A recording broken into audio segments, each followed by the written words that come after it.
Yeah. Western Kenya has long been neglected. We have only been known for our poverty, our politics, and nothing positive.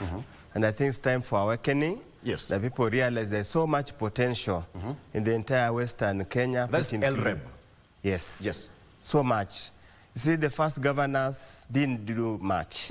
But I think this crop of governors are fired up to make sure that the potential of that area is exposed so that we can invite investors, we can invite tourists, and we can invite all those people who are interested to come just see the beauty, the beautiful lake, the landscape, the cultural potential, the minerals, and so many other things that we can do in that area. This kind of conferences are normally as an awakening call.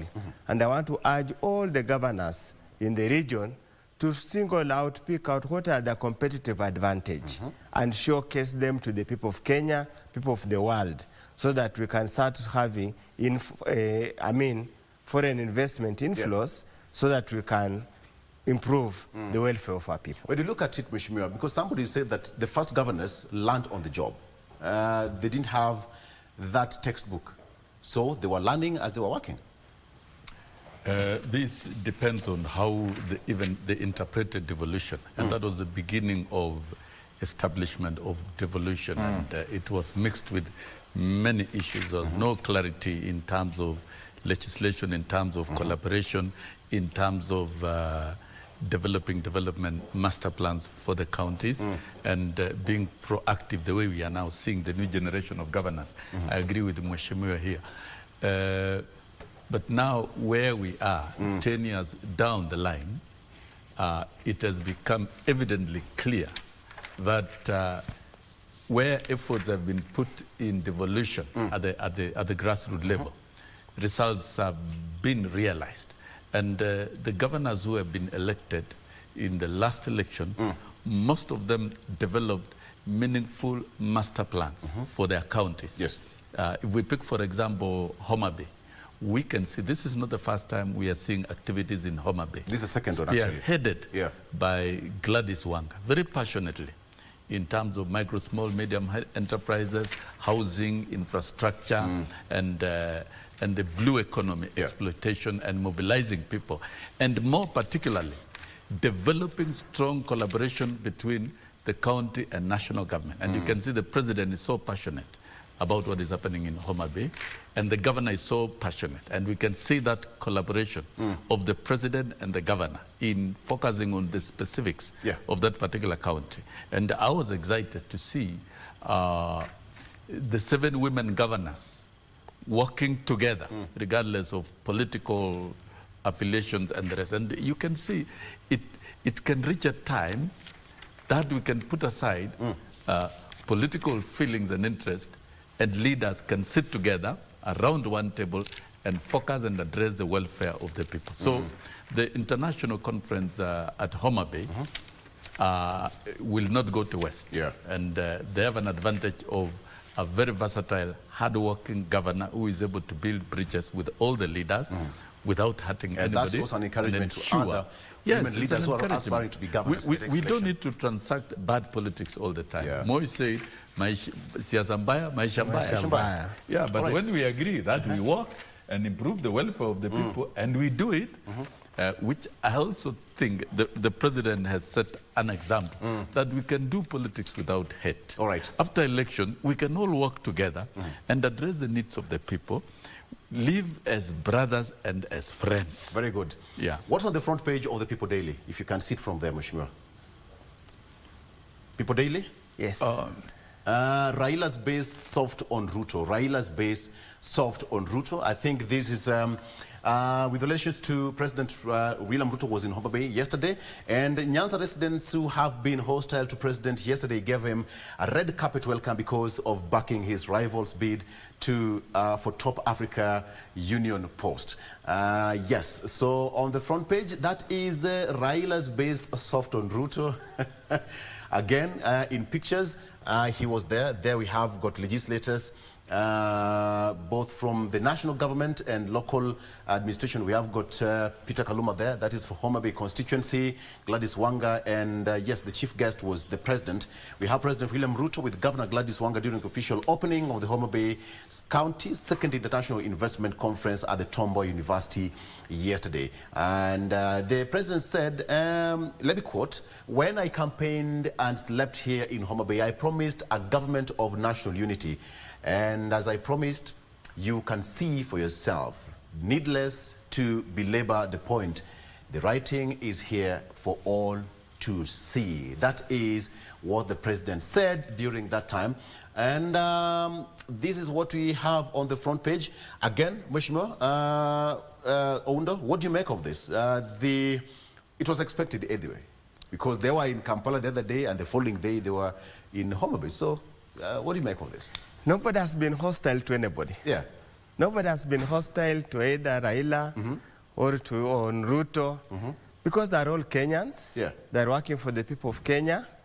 But whenever you do not do what we expect you to do, definitely the people will be hostile to you. If you don't do what we expect you to do, people will be hostile to you. And that is normal in politics? Yeah, it's normal in politics. Yeah. In any case, politics changes any day. And as Mwalim Sosio knows, a day in politics is too long. You can wake up very well, very good politically. You make a stupid statement or make a stupid move. And you're doomed. By evening, it's all gone. So this is the dynamics of politics. Yeah. It could be comradeship today. It could be good today. But if you stab me in the back, in the evening, things would change.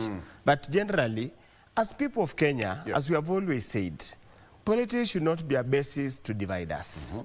We campaign, we finish, we move on. I might not like you, so if I don't like you, doesn't mean I hate you as a person. I just don't like your policies. I doesn't like the way you do your things. If you come on a day when I'm feeling okay, I can entertain you. Yeah. When you come in a day I do not want to entertain you, just accept the fact and move on. So generally, we see really no big deal. Ruto has gone to literally all parts of the country. Nobody has chased him away. Nobody has heckled him. Raila has likewise, after the election, traveled to traverse and gone to all parts of the country. Nobody has blocked him. Nobody has stopped him. So this narrative that some people are hostile to another, some people are, I don't like what, it's just a fallacy. It's just normally built up by those who thrive on those kind of politics of division. But generally, well, Ruto is the president, and I like quoting our Secretary General, Edwin Sifuna. He says, when you are aboard a flight, even if you don't like the pilot, you just pray for the pilot to land the flight safely, then you can hammer the pilot while you're on the ground. You don't start hammering the pilot when you are in the air. Mheshimiwa Sossion, you take the cue. That's an interesting comment, but I think the level of politics and the level of democracy and mature politics in Kenya is one of the best in the world. That Kenyans must accept, and this has been demonstrated by our leaders.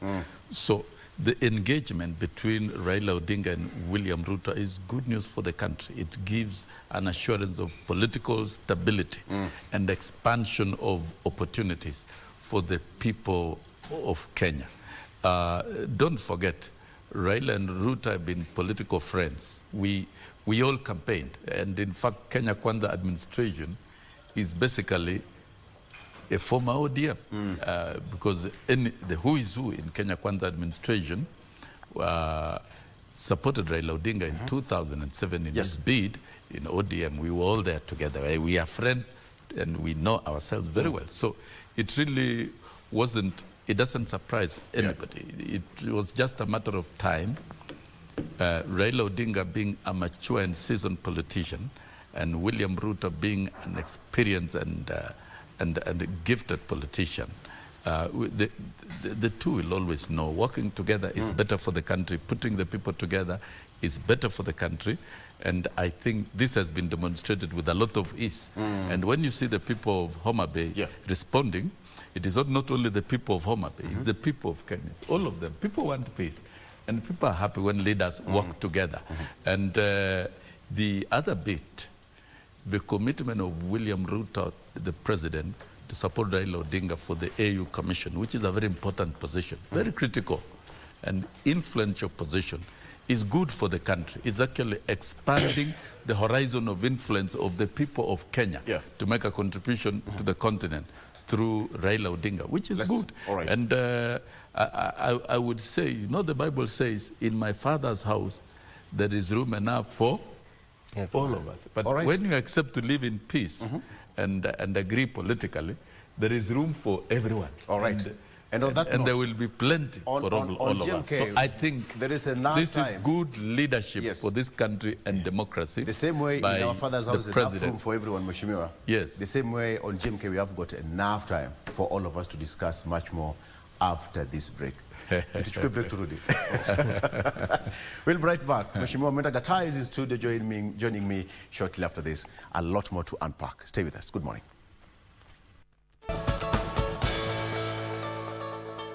All right, welcome back. So let's continue the discussion here. Today is Political Buffet. We want to take a look at what has been happening in the political arena in the past 1 week as we come to this midweek, and most importantly, what we should be expecting politically speaking. Now, very quickly, Mheshimiwa Mwenda Gatai, karibu sana. Thank you very much. While you were away, we discussed a lot. I'm sorry that I've come late. No problem. Jam here and there. Mheshimiwa Wundo said that you are not an early riser. No, I'm an early riser. I already got slightly late.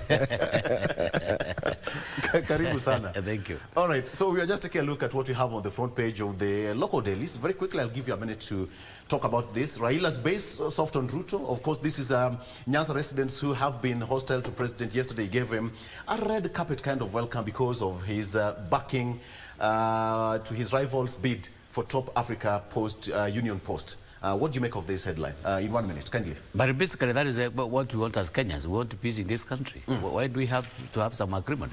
All right. Once we go into elections, one loses, one wins. I mean, the whole idea is, that the president wants to bring this country at peace. And that's what he promised.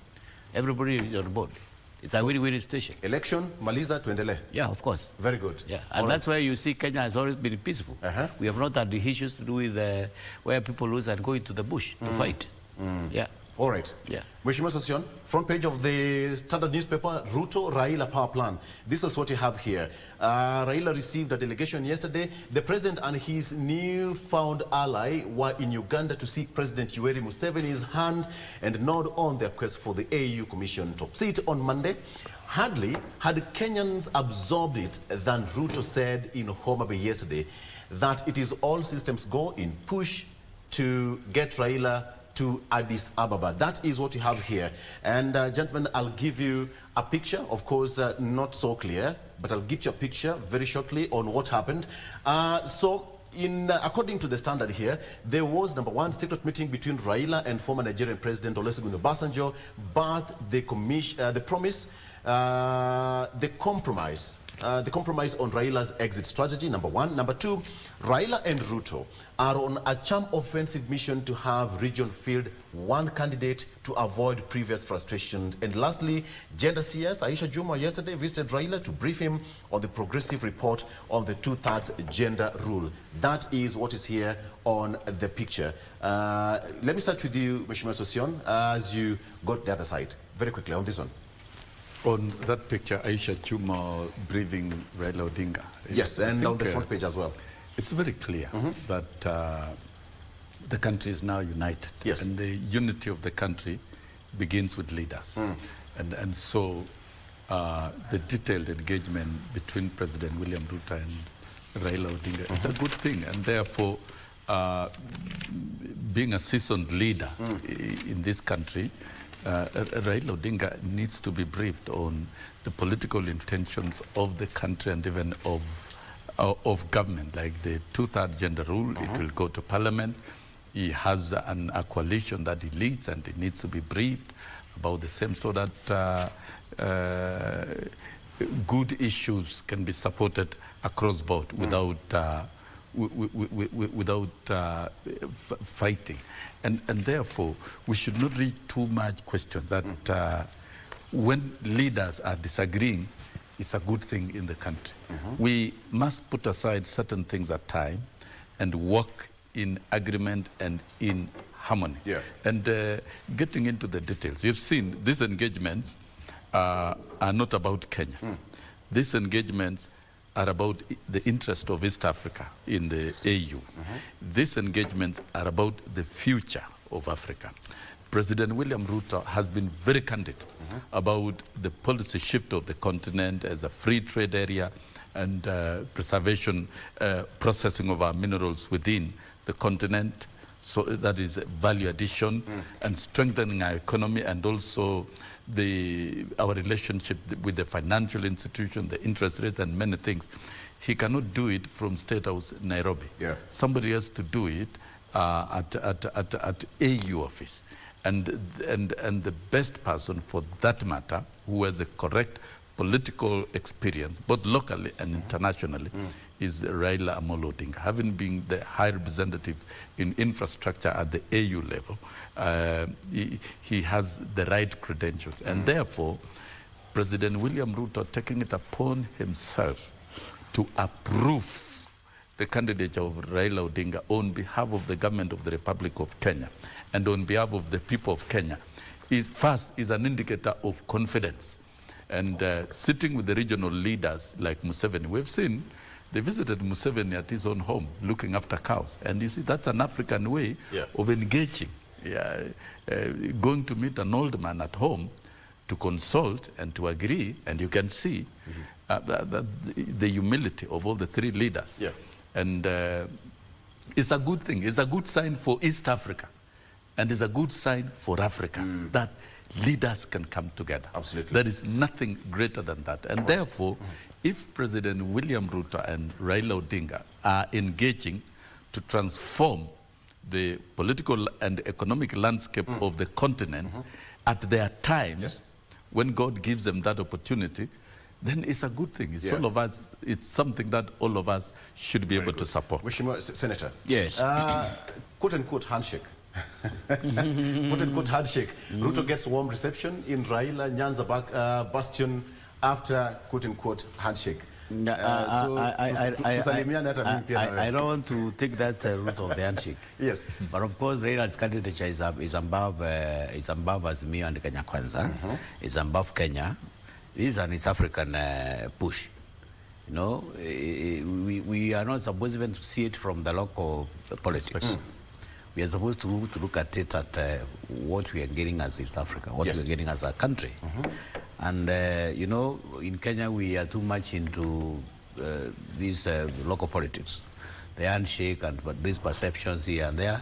But basically, if we look at it from a win-win situation, as the Honorable Sosiona just put it, putting Raila in the helm of AU is a very big win for Kenya. It's a very big win for East Africa. Yeah. It's a very big win even for Africa itself. Because among all the contenders, among all the candidates who would be fronted for that position, Raila positioned himself as the best candidate with a lot of experience, both international, both local, and he has all the history of this Africa. Is there a power plan?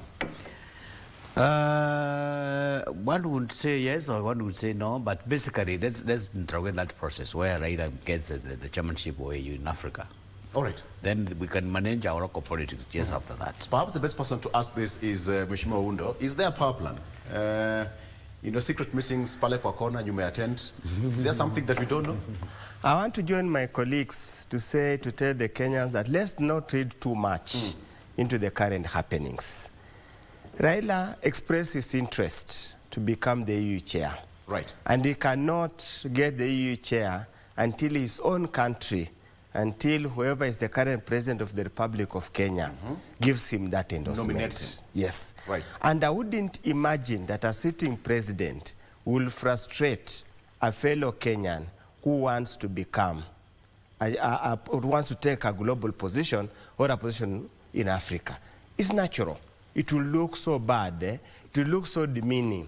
Therefore, I've seen nothing extraordinary what President Ruto has done to endorse Raila's candidature for AU. And I think, let it go. We tried it with I think there was a lady, Amina Abdallah, somebody like that. It flopped. And I'm sure that's why they don't want this time around for the same to happen. Yeah. So that's why I think this engagement are becoming extremely necessary. If we, as you have been briefed, President Museveni and both Raila reached out to each other for the push for this position. So naturally, the cog in between, it has to be the President of the Republic of Kenya. So it's natural they to meet, agree on the terms, so that they can lobby all over. Yeah. I'm not thinking of handshake. There isn't a thing of such a nature at the moment. At the moment, let's focus on the EU position. Let's focus on probably trying to implement bits and bits of NADOC report, National Dialogue Committee report. And one of the issues of National Dialogue Committee report was the third gender rule. And that's where it was obviously, naturally, that whoever is responsible in that committee, sector working group, must go and brief Raila Amolo Odinga. You know, in this country, you can't move things when you ignore Raila Amolo Odinga. And probably those of you who remember the statement of Michael Wamala Kijana, that this country is divided at the center. Those who loathe Raila Odinga and those who adore Raila Amolo Odinga. So in this country, as long as he remains alive, you have no choice. What is your choice? Somehow along the line. What is a personal choice? somehow along the line, Yes. However brutal you are, however powerful you think you are, you will still need that man. At some You point. have to go back to that man at one time or another to get things moving. Very good. Yeah, and I think that's the strategy. And I'm sure it's going to, to annoy some people somewhere. And just wait a few weeks' time. You will see the rumbles all over.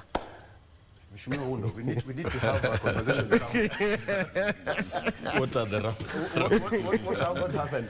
On the front page of the Daily Nation, Exodus, parents now ditch academies. Parents now ditch academies. This is what's happening here.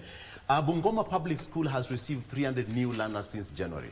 That is as per the statistics now. And it continues to say that reality check, thousands of parents across the country have transferred their children from expensive private institutions to public schools as they now re-evaluate their priorities given the current hard economic times, piling more pressure on schools already facing serious staffing and infrastructure challenges.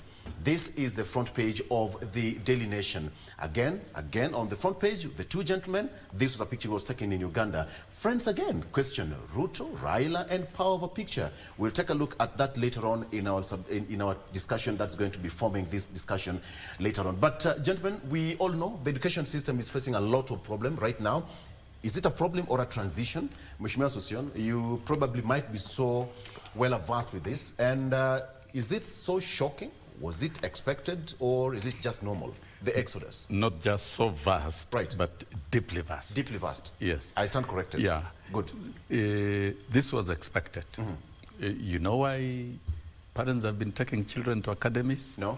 So that they can score high marks and join the premium public national schools in primary. That is what it is in Kenya. KCP, the exam that has been the target by placing children in private schools is no more. So since it is no more, the system has changed. We are here with a completely different structure of education. 9 years comprehensive, 3 years senior secondary. And transition from comprehensive to senior secondary will be done through a summative exam and with a different format. And therefore, and all the schools will be equal. Yeah. There is no national school, no sub-county. All schools will be one. And therefore, for parents to invest again in academies does not make sense.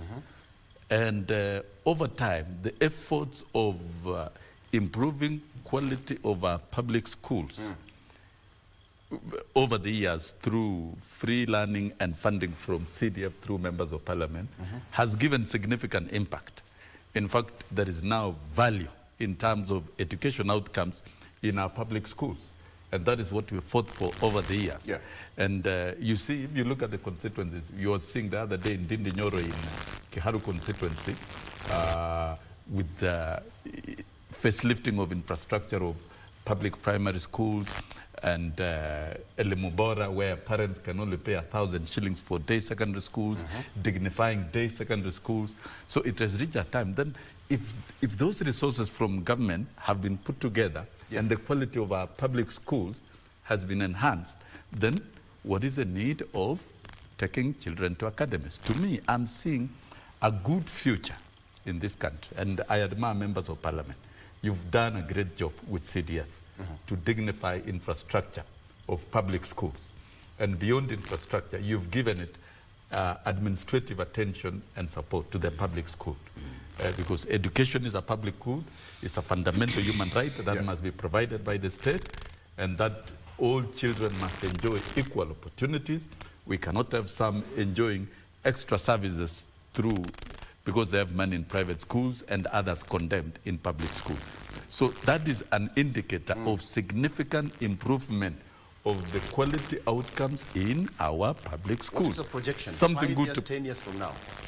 Yeah, my projection is, particularly with the model, the Education Charter of Kenya Kwanza, which of course is already government policy, and with the establishment of comprehensive school, and which the president is very clear that we must direct more CDF money to comprehensive schools to improve the quality of infrastructure and operations. If once that is done, it will not be done overnight. In the period, we'll be able to count reasonable outcomes by 2027. And by the time we get the full circle of transition of senior secondary will commence in 2026.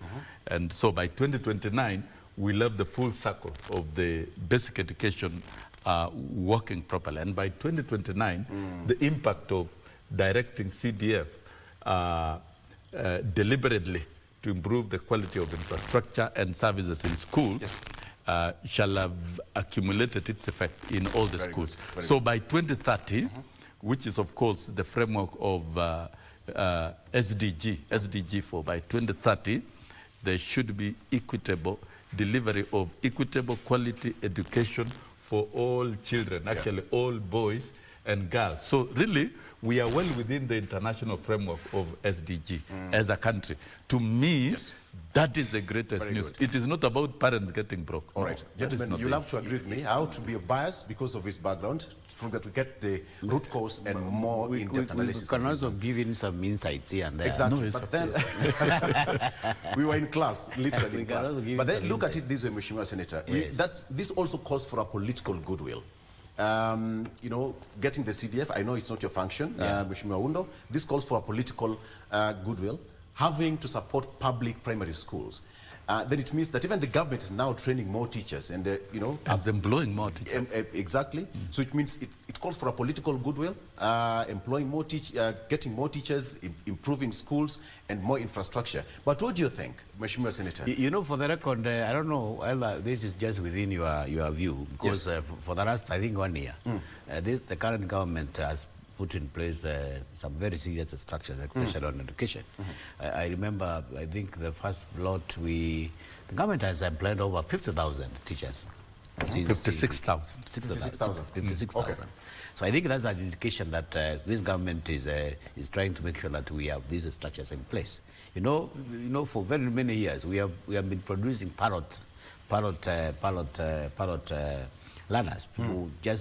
People recite things and here and there. We have shifted to things that we can see. That's why you see the academies have been too much into performance. You have scored A, you have scored many marks and all these things. So I think I agree with what the expert has just said, because Osioni is a known, he's an expert. I think somebody is a school of thought in himself that he knows so much about education. So I think we are in the right direction as a country. In the right direction. Yes. Mheshimiwa Undo, with the constituency? Yes, I want to look at this matter from two lenses. Okay. One is that the cost of maintaining a child in academies is heavy, is high. With the ever-increasing taxes on the incomes every single day, obviously a family has to sit down and take that hard decision. And I totally want to agree with Mwalimu Sosion, that decision has been made easier by two things. One, the massive investment CDF has had on infrastructure in public schools. If you transfer all over the country, there is very little now difference between public schools and those private academies in terms of infrastructure. That's the truth of the matter. CDF, the hand of CDF can be seen. The hand of CDF can be felt. CDF can be felt everywhere. Unlike other funds, I don't want to mention which ones. You can mention. Thirdly, for transparency. Teachers. Yes.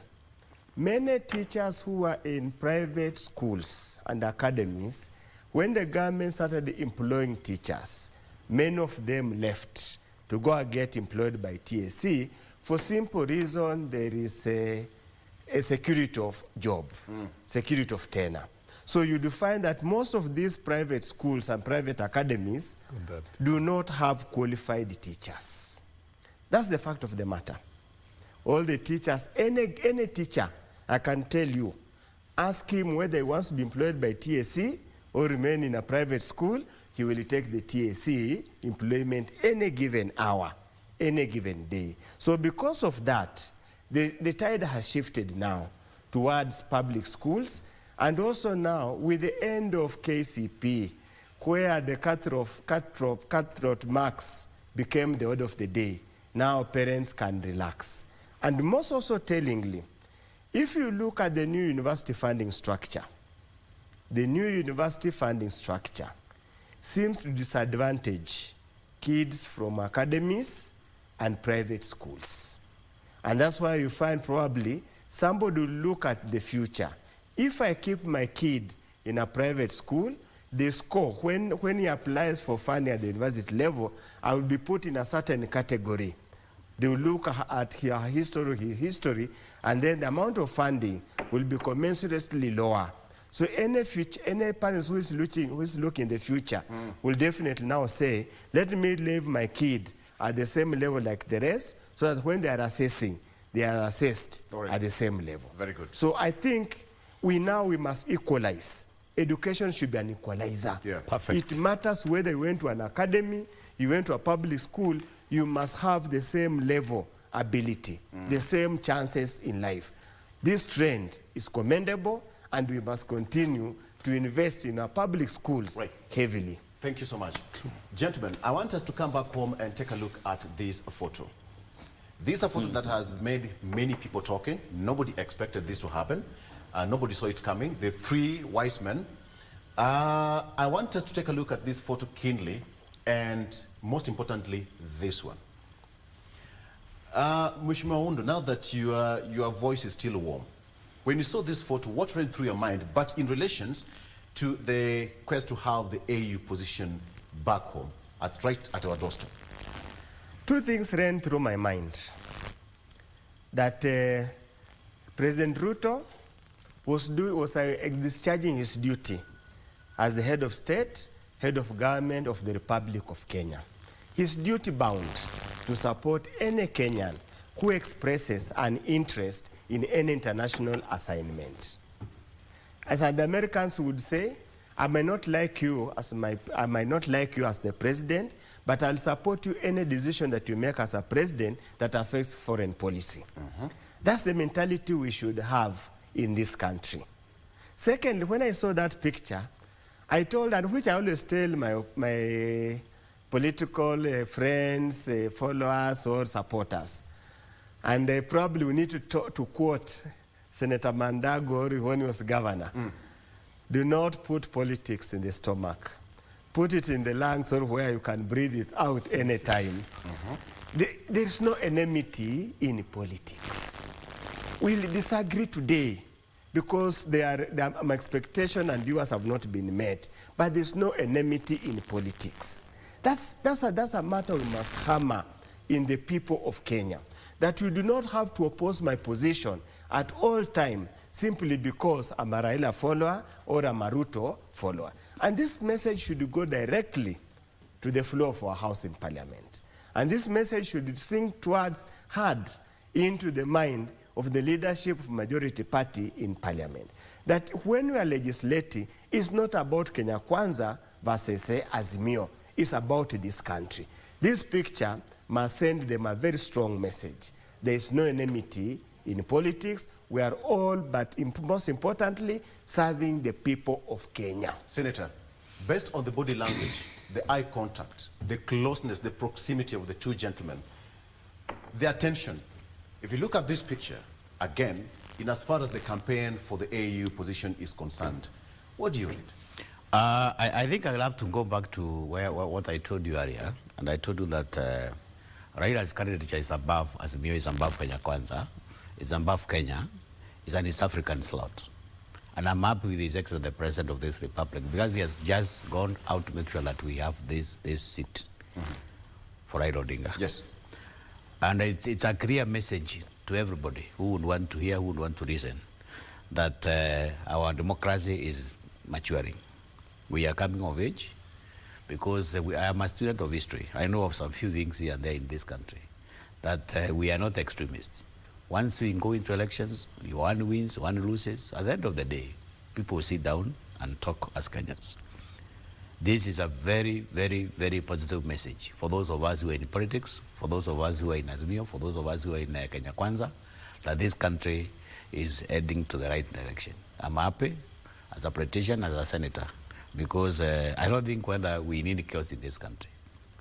Having Raila on board as the chair of AU, having His Excellency the President pushing for his candidature is a clear message to everybody who would want to hear, to listen, that as a country, we are brothers and sisters. We don't care who belongs to where. And I think this is a very positive thing that we are supposed now to champion as leadership. Yes. What do we stand to benefit as East Africa? As East Africa, you know, one thing we are going to gain a lot of respect, right? Two, we going to stand at a position where we can negotiate for business, we can negotiate for infrastructure, we can negotiate even for international standard issues here and there. So I think as in Africa, this is the best way that we can have Raila as a candidate, and it will be a very big benefit for us as a region. All right. Yes. Mheshimiwa Sossion. I think looking at that picture, there's one thing that Kenyans should know. That friendship and that engagement is not beginning today. So that really, in terms of the history of our political development, we should know that political leaders have relations. We have relations among ourselves. Mheshimiwa here was my deskmate when you were in Parliament, in the 12th Parliament. We might be together in future. There is that history that we build over time. And friendship matters. In 2007, it is William Ruto who campaigned vigorously for Raila Odinga across the country. And we were part of the team campaigning for Raila Odinga at that time. Other things changed. In 2013, William Ruto campaigned for Uhuru Kenyatta. And 2022, William Ruto and Raila Odinga were in the ballot. Yes. The only thing that separated the two was a contest. But after elections, there is no reason. For me, I remember when I was leaving the party and I asked Raila Odinga, is it possible that you can work with William Ruto? And he said, I have no problem working with William Ruto. He told me as a person, and I can say it in public, because the conversation, both of them are my friends. You know, I've been in that political ecosystem for a long time. And when I was received by William Ruto in the party, he said, yes, it's good you are here. If your former party wants to engage us, they have a friend in you here. And me, I realized these channels are open. And so that picture doesn't surprise me. Yes. It only makes me very happy. And it makes others very happy. And it makes all Kenyans happy. Those who are scouting for some conflict, that some people will react here and there. The government is enough for everybody. It's enough for all communities. And opportunities in leadership are many. So really, by Kenya government endorsing Raila Odinga to work at the continental level, that means technically is part of government of the Republic of Kenya in terms of foreign protocols with time. That's the truth. And therefore, the link between the Commission Chair and AU and the President of the country will be constant and strong, and they have to work for the continent. Yeah. And the urgent things that must be done. It's not about William Ruto, it's not about Raila Odinga. It's about the people of Africa. We've been seeing Julius Malema talking very strongly about Pan-Africanism. There are many people who are talking about Pan-Africanism. There is need to strengthen the infrastructure in the continent so that Kenyans can take a train from Nairobi to Lagos, maybe in 48 hours. Yeah. There is need to free the airspace in Africa so that you can fly very cheaply across the continent. These barriers of closing airspaces is very colonial. It doesn't help to strengthen the businesses in Kenya. The business opportunities, Kenyans are the most educated in the region. They are the strongest human resource. And if we open up the continent, we'll be opening business opportunities for our citizens. We'll get Kenyans in Lagos, we'll get Kenyans in Angola, we'll get Kenyans everywhere. And I think the bigger picture matters most. And the people to deliver the continent strategically at this historic time is one Raila Odinga and William Ruto. Okay. Because they have a strong view for the continent. And this there ambition is that need goes- to strengthen the African continental free trade area. Yes. It is more urgent. And probably that will graduate into having one strong currency for Yeah. the continent. Yeah, that You've seen the currencies of many countries in Africa. That is where we are heading.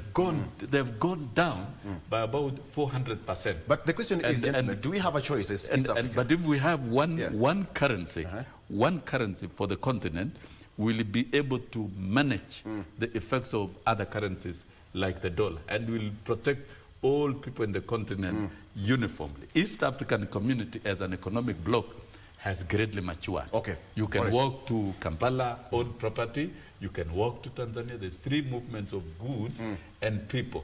And that one is not going to work if we don't strengthen AU. And, Perfect. And the leadership Perfect, Paul. and the operations within the East African community, economically and politically, are potential enough to And my lead the question continent. is, do we as East Africa have another option apart from taking Raila Odinga?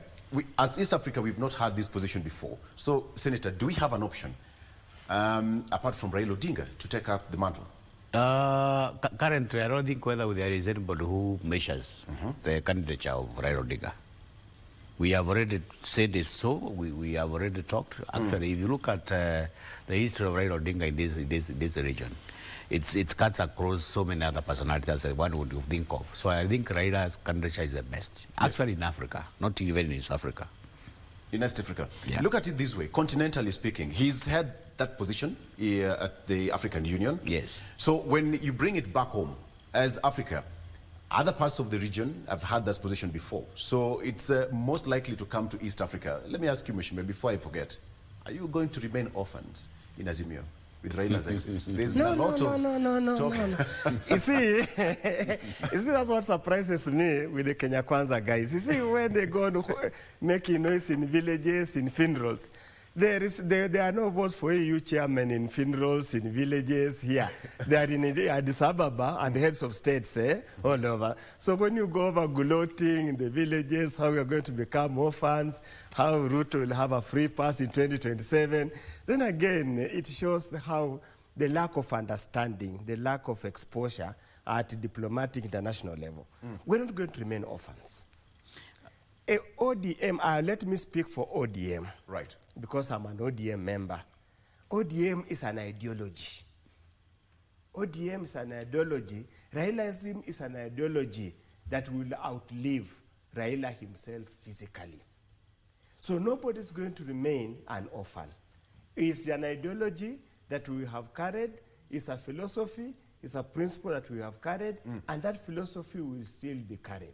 Social democracy, which means that we practice democracy, but the democracy must allow us to share whatever we have equitably and fairly throughout the country. That ideology will not change. That aspiration will not change because we still have very many unfinished businesses in where we come from.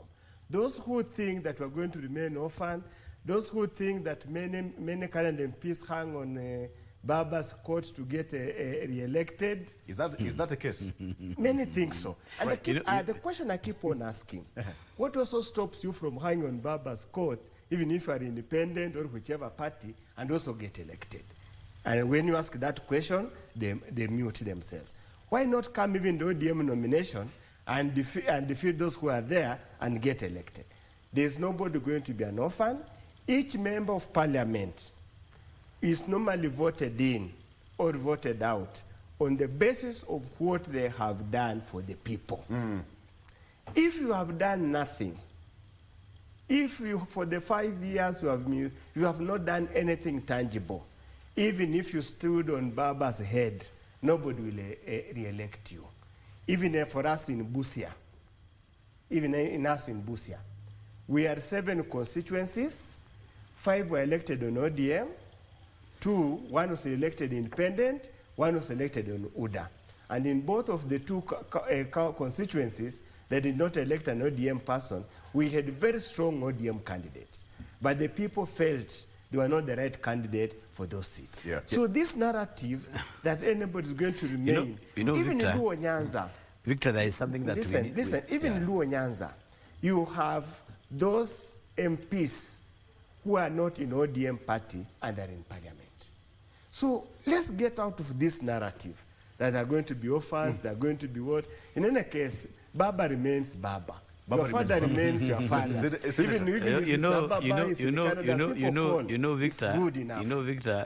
Mheshimiwa is trying to interrogate some political intonations.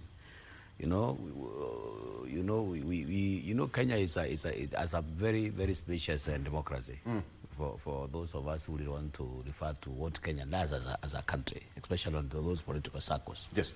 But basically, if we really want to get into the real issues, as a country, as a democracy which has seen its strong growth from almost 1990s, we need a strong opposition as a government. Any democracy that is what it's thought would require a strong opposition. Whether Raila is there or whether Raila is not there, we need to have checks and balances. That is why the national dialogue structured itself. It has brought some very serious, very recommendable recommendations in the floor of the House that we are supposed now to have an office of the official opposition in place, right? So, Mheshimiwa, it's not about Raila Odinga. It's not about anybody, because we are here today, tomorrow we are not going to be there. As a country, we need a strong opposition. We're supposed to check on the government. And that is basically what democracy, what the Constitution really defines itself. Yes. So we are not supposed now to engage ourselves in a small-term arrangements, right? Odinga, Ruto, and all these things. We are not going to be here for long, right? So, but as a country, we have to put in place some very serious structures that make sure that whichever government comes into force, then there is an opposition we're supposed to keep it on check. That is basically what democracy is all about. Yeah, you're in the government today, tomorrow you're in the opposition, and when you're in the government, you must have somebody who is supposed to check on what you are doing. Whether Raila Odinga is not there, whether Raila Odinga is there or not, we need a strong opposition in this country. A strong opposition. Yes. Mheshimiwa, do you think you have a strong opposition in Parliament? In 10 seconds. Yes, we do, but we are outnumbered. But as we always say, the majority will have their way, but the minority will be hard. That's a good I have led a relentless fight and push to be hard. And that's why I said that picture should send a very strong message to the other side of the divide, that we are here for purposes of Kenyans. And I keep on telling. And the other day I was telling some senior officials from my constituency that my work is cut out in Article 94, 95, and 96 of the Constitution. Collectively, the Parliament, both Senate and National Assembly, has got a mandate in the Constitution to oversight the executive. And that's why you find we do not have opposition or a government in Parliament. We have minority side and majority side. But you see, some mentality is creeping in that there is opposition, there is government. All of us are mandated by the Constitution to oversight the national executive. Very good. So that we should, and actually it's the Parliament that should be the opposition to oversight the executive. The moment Parliament directs that duty, then even the opposition is talking about, opposition is not going to come from outside. Laws are made in Parliament, budgets are passed in Parliament, oversight is done in Parliament, literally everything is done in Parliament. All right. That's where the talk should be. Mheshimiwa Session. Yes, I agree strongly with the sentiments of members of parliament here, and yes, member of parliament and senator. What we need to understand here is that the glorification of individuals and dividing the country to glorify individuals is not the way to govern this country. That is not how to grow a democracy. We must strengthen institutions. And so reducing Raila's AU candidature to look at, to cast aspersions on the strengthening and weakening of Azimio and whatnot, and using it as an item of village discussions, I don't think this is the right time to do that, and I don't think that is the correct thing. Institutions will exist. If Azimio is a coalition in its own self, it's an institution. Yeah. So it will exist depending on its own internal structures and democracy. Institutions remain, but people, individuals come and go. Come and go. And that is why in the NATCO report, establishment of the office of the official leader of the opposition shall be adopted. And once adopted, there will be a leader in that office. There will be a leader from that arrangement.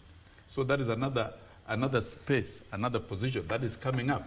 Someone will have to take up that position and lead the opposition in parliament to check government.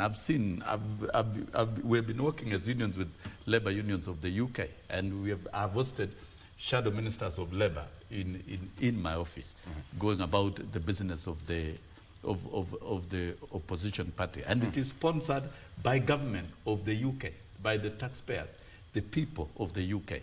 I think what we need now is to entrench good practices that are going to sustain institutions to deliver democracy, social rights, and economic rights of the people. Right. So I don't think reducing this discussion to be, it is about elections of 2027. No. Let's forget about that. All right. Let us do what we must do now, which is good for Kenya, and which is good for the continent, which is good for democracy, and which is good for our economy. All right. We need to go. I'm going to give you 1 minute. What should we expect moving forward, between now and moving forward until we have that election? What are we expecting? 10 seconds. Yeah, I think the most important thing, we expect the president and Raila Odinga to engage in more diplomatic engagements within the region and across the continent. So come that time of election, the continent will not be divided. And we expect, because this is an East African opportunity, South Africa have had it, Central Africa have had it, West Africa have had it, North Africa have had it, then it is time for East Africa. Then all the East African community member states within a reasonable period of time, through diplomatic engagements of the president, particularly, all the heads of state, if they can endorse Raila Odinga, then it will be a no contest. It will be a good thing, and it will be a show of solidarity. Thank you. Let me donate your time to Mheshimiwa Gataya. You know, Victor, I don't want to, as a country, this has not trivialized the candidacy of Raila Odinga. No, we are too much into local politics, right? From whatever divide you look at it, whether you're in Kenya Kwanza or Azimio, let's not... There is one vote. Yes, there is one vote. There is just one vote in Addis Ababa. Let's not go into those small politics here, the villages. This is a big undertaking, and we are supposed to take this matter seriously as a country, as a region. So let's not go into those issues of Kenya Kwanza, Azimio, Raila Odinga, and all these things. I think those are petty village politics that as a senator, I wouldn't want even to hear people talk. You know, we have issues who have benefited from those squabbles here and there, conflicts. I belong to Azimio, I belong to Kenya Kwanza. So you find your way into getting into system because you really want to use that position to maybe to benefit yourself as a person. And I don't think that's the best way to go as a country. So I think let's not be petty as politicians, because Raila Odinga's candidature is our undertaking. And I'm happy with the president because he has taken it as a job, right? Yes. On behalf of Kenyans. And what That has is that why he has he's been chief. delegated that job to Musalia Mudavadi to lead the campaign. Exactly, yeah. Very good. Mheshimiwa Undu. As my colleagues have said, let's focus on the EU chairmanship. It's an honor for a country to produce a EU chair. It's an honor, it's a great honor because there are so many others in the East African region who would have wished to get that position. But the status Baba has built over the years makes him the point man for that position. As a country, let's support his candidature regardless of what happens 2027. Let's divorce the politics of 2027 from this push for AU chairmanship. The country will sort itself. There'll be the NADCO report, its implementation. There will be the state of the economy. Yeah. There will be the issue of inclusivity. Those are not the issues that will come to the fore during the campaigns for 2027. I love the way what has happened today. All of you, nobody has talked about Kenya Kwanza and Azimio. All of you are on the same page. Yes. Quite interesting. Quite interesting. Finally, Mheshimiwa Sosion, this is you. I don't know what you're talking about and what you're thinking, but that is you. May I have very it? serious. May I have it? There you have it. Oh, Very wonderful. serious. Picture of the day. Yes. Picture of the day. That is what's happening. Hata nimekataa kutoka. Tumalizie hapo. Thank you so much for watching. I'm Victor Lo. Mheshimiwa Sosion, asante sana, former NAT SecGen, as well as Mwenda Gataya. Asante sana for coming after a very long time. Thank you. Thank you, Say my hi brother. to the constituents. You know, Victor, I just told you the other day, I miss being a journalist. You came for a voice test here and Of course, screen and test. I scored very highly. Then I got No, lost you into failed. That's something. why I have a job. Yeah, that's why you have it. When Thank you, Mheshimiwa Ondo. Thanks a lot for the invite. But that must be long time ago. On a lighter note, That though. time you were just a young guy. I Yes. don't think even when you were born that time. I think I was still a good idea. Thank you, Mheshimiwa. Thank you, gentlemen, for Thanks, coming. thank and you for watching the show. We're still having a lot much more lined up for you, including that engineering discussion. Are you an engineer? You have to listen to this. My name is Victor Lo. Good morning. Bye-bye. Thank you. Mheshimiwa, Yes, we have Mheshimiwa. never...